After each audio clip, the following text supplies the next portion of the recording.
Medpons, c'est le réseau de gestionnaires d'aires marines protégées en Méditerranée.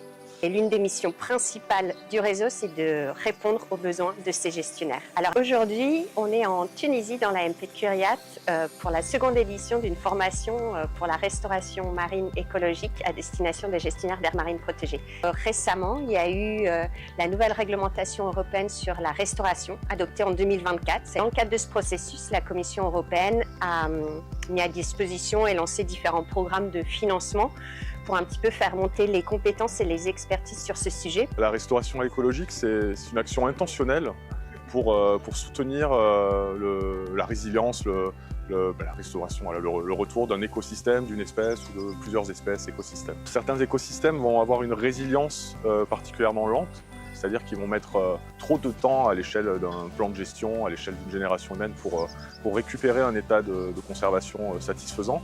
Et dans ce cas de figure, on peut envisager des actions de restauration qui s'additionnent à celles de conservation, de protection, pour soutenir cette résilience.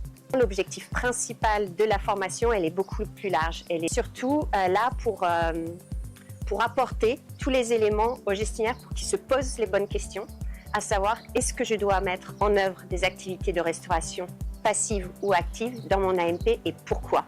La restauration passive, c'est un terme un peu générique, mais qui représente des actions qui sont très actives finalement et qui correspondent principalement au retrait des pressions ou à la gestion des pressions humaines qui sont responsables de la dégradation des écosystèmes.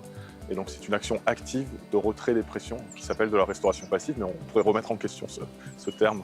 Et donc la restauration active, c'est une action intentionnelle directe pour soutenir un écosystème, une espèce, par exemple en transplantant des fragments de Posidonie ou de cystosère, etc. Donc c'est tout un processus de décision avec différentes questions qui se posent au fur et à mesure de la formation. Et ça part de connaître l'état de son habitat ou de son espèce. Est-ce qu'il est dégradé ou pas? Identifier les pressions qui s'exercent sur elle. Savoir s'ils peuvent limiter ces pressions, avec quels outils, petit à petit, voir, voilà, est-ce que je peux mettre en place un plan d'action de restauration? Est-ce que j'ai les moyens, le budget? Est-ce que c'est pertinent? Dans quel cadre? Gestion appropriée, il n'y a pas de règles établies.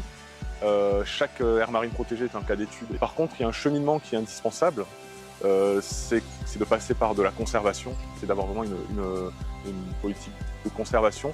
Et la restauration passive, c'est-à-dire le retrait des pressions, doit être un prérequis avant toute action de restauration active. On ne va pas transplanter des Posidonies dans un site qui est toujours impacté par l'ancrage, et ce qui paraît logique, mais c'est quelque chose qu'on ne voit pas tout le temps dans les projets en cours. Donc voilà, c'est un petit peu autour de tous ces éléments qui vont échanger cette semaine ensemble. La thématique restauration est très importante, il y a beaucoup d'objectifs de restauration et du coup il y a un besoin pour les gestionnaires de monter en puissance sur cette thématique, d'avoir ces formations à l'échelle régionale pour apprendre les uns des autres, apprendre aussi des experts, avancer ensemble.